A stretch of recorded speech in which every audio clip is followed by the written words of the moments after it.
بسم اللہ الرحمن الرحیم۔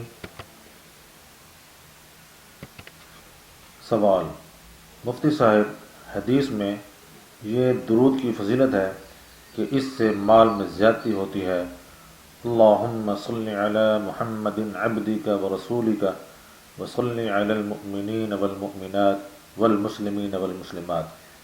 یہ درود زاد السعید کتاب میں حکیم الامت نے بھی لکھا ہے۔ میں یہ چاہتا ہوں کہ میں یہ درود پاک پڑھوں اور اپنی دنیا بھی بناؤں اور آخرت بھی بناؤں، لہذا مقدار بتائیں۔ جواب: یہ درود شریف صحیح ہے۔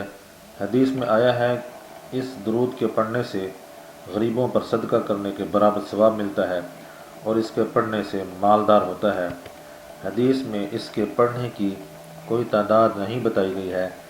آپ جس وقت چاہیں اور جتنی تعداد میں چاہیں پڑھ سکتے ہیں۔ اگر صبح کو روزانہ 100 مرتبہ اور شام کو 100 مرتبہ پڑھ لیں تو بہتر ہے۔